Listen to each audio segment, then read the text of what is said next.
flying swallow blade, symbol of royal power, did not end up beheading the king of the enemy state, but it did force a princess to see with her own eyes that it is never just the external enemy that destroys a nation. With her father murdered, the throne usurped, and her lover dying in her arms, Yanfire had nowhere left to run.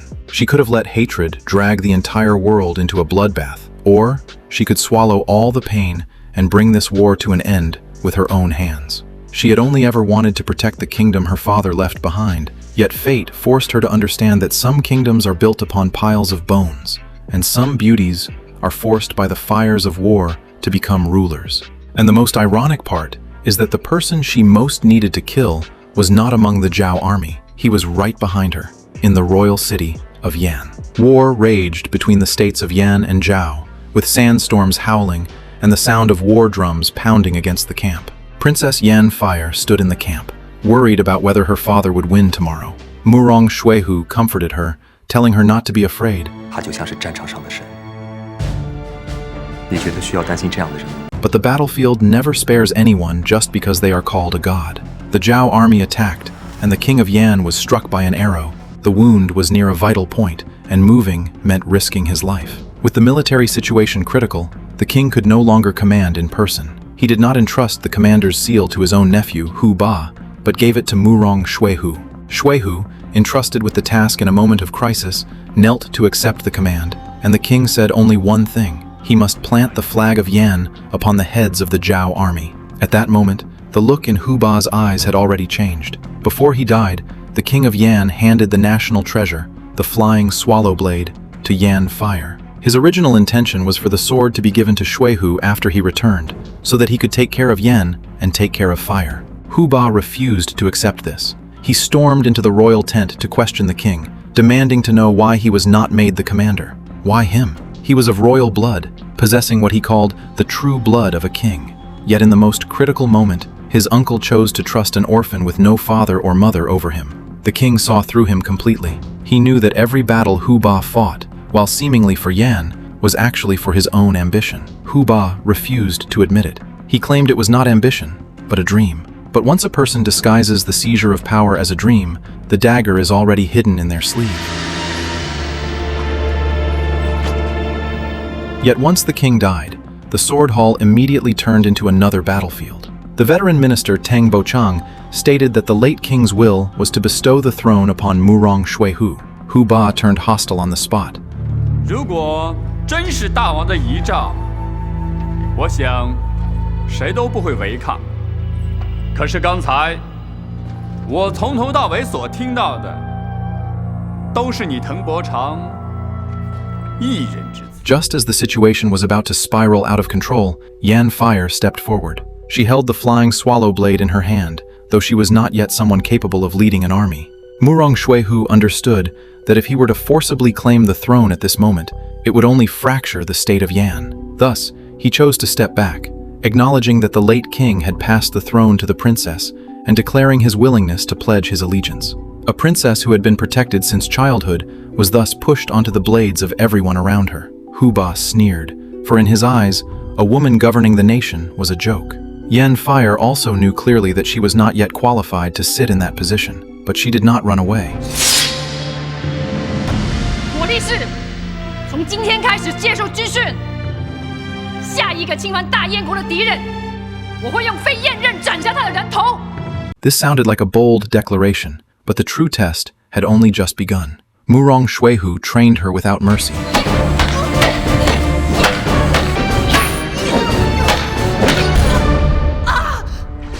Drawing bows, riding horses, swinging swords, Yanfire fell again and again and was scolded again and again. It was not that she did not feel aggrieved, but she knew that Shuihu was not torturing her, but rather forcing her to transform from a princess into someone who could survive on the battlefield. At night, she told Murong Shuihu that in her childhood, when brother Shuihu took her riding, shooting wild rabbits and catching fish, those were the happiest days of her life. Now that he scolded and punished her, she knew that apart from her father, he was the one who treated her best. She only wanted him to know that she would never let him down. Huba secretly ordered for Yanfire to be made to disappear, so that she would fail to complete her training and lose her qualification to ascend the throne, thereby implicating and punishing Murong Shuihu. Soon, Yanfire was pursued by assassins, struck by a poisoned needle.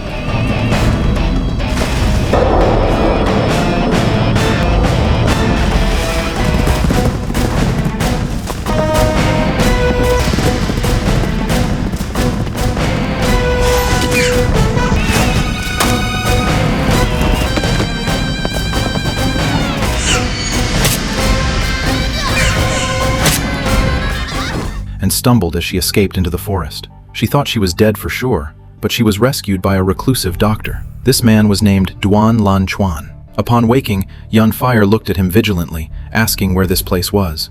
Duan Lan Chuan simply said, "This is my home. You can recover here." She was anxious to return to the camp, but the poison had not been neutralized, and she could barely take a few steps before collapsing. Duan Lan Chuan did not try to stop her with grand philosophies, but simply threatened her quietly, saying, "If you leave, I will hand you over to those who want you dead." Yanfire had no choice but to stay. Life in the mountain valley was completely different from the royal city. There were no war drums, no courtiers fighting for power, and no one staring at the flying swallow blade in her hand. Duan Lan Chuan changed her bandages, cooked for her, and even fashioned a small tool for scratching her back, which he named "No Need for Good Men." The name was strange, yet it hid the clumsiest of tenderness. Later, she followed him to collect honey, running away in a disheveled mess as they were chased by bees. He said, "This is not some paradise. It is simply a place that has not been ravaged by war." These words landed in Yanfire's heart with more weight than any sword. She had grown up hearing about defending the country, the glory of ancestors, and that not an inch of Yan's territory could be lost. But Duan Lan Chuan told her that war is simply slaughter. A nation is not in trouble. A nation is sick, suffering from the sickness of being warlike. Big nations bully the small, small nations fight amongst themselves, and in the end, it is always the common people who suffer. Stranger still, Duan Lan Chuan was building a giant sky lantern. He said that as long as the fuel was successful, people could fly up into the sky. 你在做梦，人为做梦才可以梦想成真嘛。梦想成真。 She laughed at his foolishness, yet she began to believe in this fool. The day her wounds healed, Duan Lan Chuan prepared medicine, honey, maps, and that "no need for good men" for her. He did not try to make her stay, only walking her to the edge of the woods. Just then, Murong Shuihu arrived with his troops to find her. Yanfire resumed her status as princess, and Duan Lan Chuan finally realized that he had not rescued a common girl, but the future queen of Yan. He did not blame her for hiding her identity, only saying that it was his honor to have helped the princess, but he hoped even more that she would remain the Yanfire in his heart, a swallow that could fly freely in the sky. On the way back to the city, the situation had deteriorated. The Zhao army was closing in, and Yan had suffered heavy casualties. To make matters worse, Huba took the opportunity to force Teng Bochang to hand over the royal seal, declaring he would only send troops if he were allowed to ascend the throne immediately. With the Zhao army in front and the rebellious minister behind, Yanfire truly understood for the first time that the unseen enemies her father spoke of were even more terrifying than the ones on the battlefield. The Zhao army had 10,000 troops, while Yan could only muster 2,000 under Murong Shuihu. A direct clash would mean certain defeat. Shuihu judged that because the Zhao king knew the princess was leading the defense, his target would definitely be Yanfire. So they set a trap, letting Yanfire lure the enemy herself. This time, she did not hide behind the walls of the royal city. 今天，燕飞儿与众将士同生共死，不胜不归。 Seeing the Princess of Yan leading the charge, the Zhao army immediately gave chase.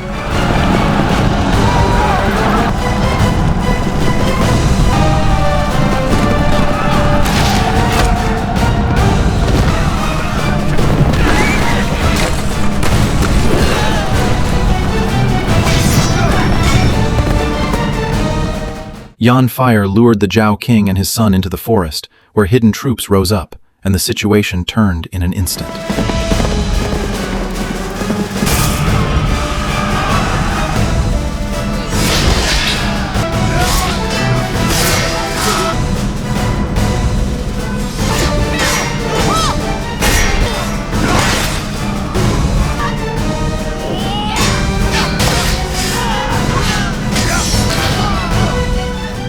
The Zhao king and Zhao Wu were captured alive. According to the oath she had sworn in the sword hall, she was supposed to use the flying swallow blade to behead the enemy. Everyone was waiting for her to strike. Yet Zhao Wu stood in front of his father, begging Yanfire to kill him instead and spare the king. Yanfire held the sword, but it did not fall.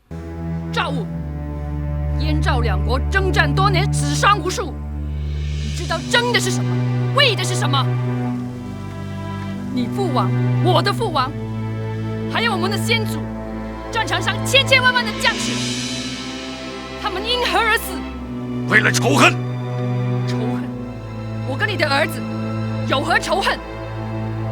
This was her true growth. She had not forgotten her father, nor had she betrayed Yan. She simply finally saw clearly that killing one Zhao king would not finish off all the people of Zhao. If she severed this head today, tomorrow the state of Zhao would use even more lives to seek revenge. Hatred would not end. It would only replace one generation of the dead with another. And so, she let the Zhao king and his son go. By releasing them, she seemed to be letting the enemy go, but in reality, it was the first time she had won a battle in her own way.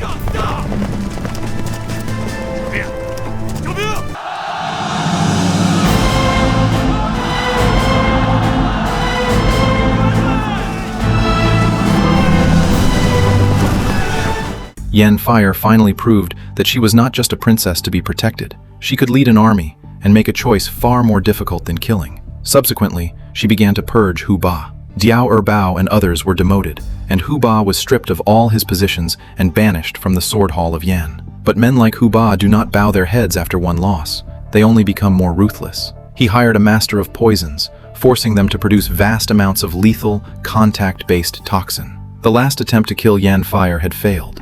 This time, he was going to wipe out everyone standing in his way. To Huba, Yan was not a home. It was a throne he had to seize. On the other side, although Yanfire had won the battle, she found it increasingly impossible to return to the way things were. With the floods in the Taiyue Mountains and refugees everywhere, the court urged her to distribute grain for disaster relief, while also pressing her to prepare for the enthronement ceremony. Everyone was pushing her toward the throne, but in her heart, she kept remembering the mountain valley, remembering Duanlan Chuan, and the sky lantern that had not yet truly taken flight. Standing high on the walls of the royal city, she said to Murong Shuihu, 小时候，我只知道王城的墙很高，但是不知道王城以外的世界有多大。那你现在看过了？但还有更高的地方。如果从天上看下来，什么都不一样。 Murong Shuihu also told her a secret. Duanlan Chuan was not a mere doctor, but a Shuoyue warrior. Shuoyue warriors were never under the command of any state, traveling north and south, never knowing defeat. Because they were too terrifying, 10 nations united 10 years ago to hunt them to extinction. That Duanlan Chuan had survived was not because he was weak, but because he had seen too much slaughter and had chosen to bury his blade in the earth. Yanfire finally understood that the man who told her war was slaughter was the one who understood slaughter the best. So, she made a decision that no one expected. She renounced the throne. Yanfire left a decree that from then on, she would no longer involve herself in state affairs, leaving Yan to be governed jointly by Murong Shuihu and Teng Bochang. Murong Shuihu stopped her, asking, 这是你的国，也是你的家，你就这样不顾而去？如果他需要我，我可以为他而战，为他而死。难道你心里面没其他东西值得你留下？当然有，我会永远放在这里。 Shuihu understood this. Of course, he was reluctant to let her go. The little girl who used to call him Brother Hu, the princess he had fought so hard to train and protect, was now going to find another man. But Murong Shuihu did not force her to stay, because he knew fire was not running away. She just finally wanted to live for herself for once. Duanlan Chuan was riding the sky lantern. Yanfire ran toward him, grabbed the rope, and flew up into the sky with him. At that moment, the royal city was beneath her feet. Power was beneath her feet, and all wars and conspiracies seemed to be blown far away by the wind. She finally became the swallow Duanlan Chuan spoke of, one that could fly freely. 我没想过你会回来。我的蜂蜜已经吃完了，所以要回来。你要飞去哪里？听真话假话，你爱说不说？假话是我想你，想看你，想飞去找你。那真的呢？真话是我很想你，很想见你，很想立刻飞去找你。 Yet happiness in troubled times fears its own brevity. Huba had already begun mobilizing his old followers, leading troops out of the city. Murong Xuehu knew that if a civil war broke out, Yan would cease to be a nation. He came to the mountain valley to find Duan Lan Chuan. The two men who loved Yanfire did not fight over her, nor did they draw their swords against each other. Murong Xuehu only told him that Yan was no longer safe and that he should take fire away as far as possible. Duan Lan Chuan said he was no longer that Shuo Yue warrior from the past, but Murong Xuehu reminded him that the blade in his hand was not only for slaughter. It could also be used to protect the most important person in one's life. These words eventually became Duan Lan Chuan's destiny. Huba officially launched his rebellion. Teng Bochang was killed, and Murong Xuehu was ambushed. Fires broke out in the city, and surrounded by his former troops, Xuehu fought desperately to break out with the flying swallow blade. Ao Jia and other brothers fell one by one to protect his escape. When the city gate closed, Xuehu still wanted to go back to save them, but his subordinates shouted from behind the gate. He had no choice but to leave. This was not fleeing, it was carrying the dead as he continued to live. When Yanfire learned that something had happened to Yan, she did not hesitate. She could renounce the throne for Duan Lan Chuan, but she could not stand by and ignore the safety of Yan. The mountain valley was also ambushed.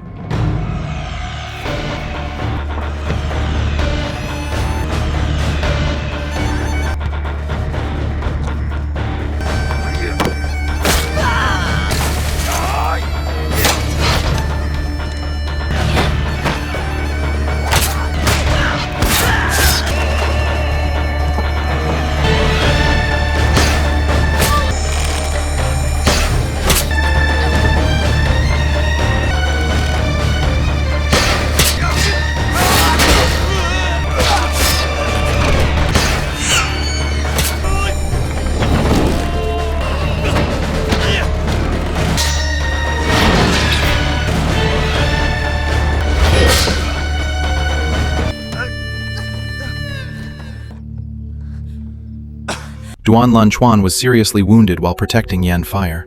She told Duan Lan Chuan, "Wait for my return." Duan Lan Chuan did not try to stop her. He knew she was Yanfire, but she was also the princess of Yan. To love someone is not to hide them in a valley, but to send them off yourself when they must return. Murong Xuehu returned to the remnants of his forces, only to find the camp burned, his brothers dead, and Ao Jia sacrificed to save him. He collapsed, telling the few who remained to leave, saying he was no longer fit to be their general. But Huba had already caught up. He asked Xuehu if he had come to die or to surrender.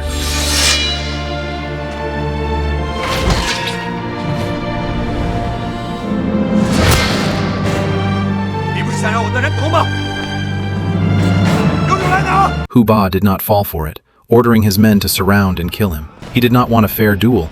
He wanted to completely eliminate Murong Xuehu, the symbol of legitimacy.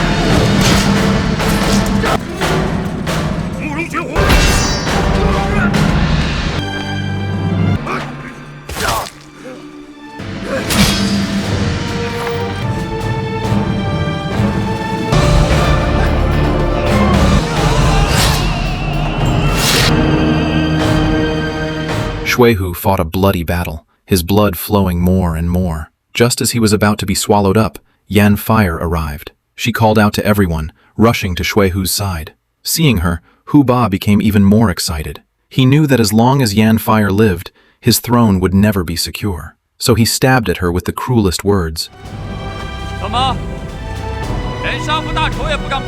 Yanfire froze. Huba finally revealed his true face. He no longer pretended to be a loyal subject. He no longer spoke of his dreams for Yan. He was the murderer lurking in the shadows of the royal tent, the one who killed the king of Yan, tore the state apart, and caused the deaths of countless soldiers. Yanfire drew her sword. This strike was not just to avenge her father. It was for everyone in Yan who had been dragged into a sea of blood by ambition. She would settle the score with Huba herself.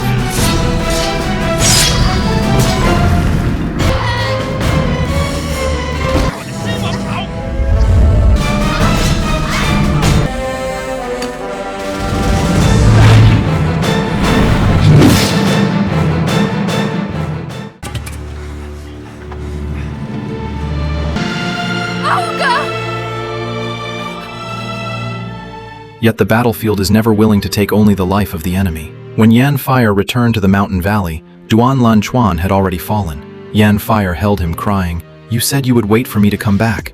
I have returned." She still wanted to go with him to see the highest mountains and the vastest seas. In the end, she stood before the people once again. She was no longer the princess pushed onto the throne, nor was she just a woman trying to escape the royal city. As the 16th ruler of Yan, she conferred the title of Zhao Liye Swordsman upon Murong Xuehu, and declared that from this day forward, Yan would no longer wage war, but live in peace with the 9 other nations of the world. This was not weakness. It was the realization of one who had watched her father die, her soldiers die, and her lover die. That a true ruler is not someone who lets more people take revenge for them, but someone who has the capacity to stop the hatred at themselves. He had used a sky lantern to teach her how to fly, and then, with his life, he forced her back to the mortal world. The kingdom remained, and the beauty remained as well. It is just that from now on, every time she sees the blue sky, she will think of that fool who said that people could fly.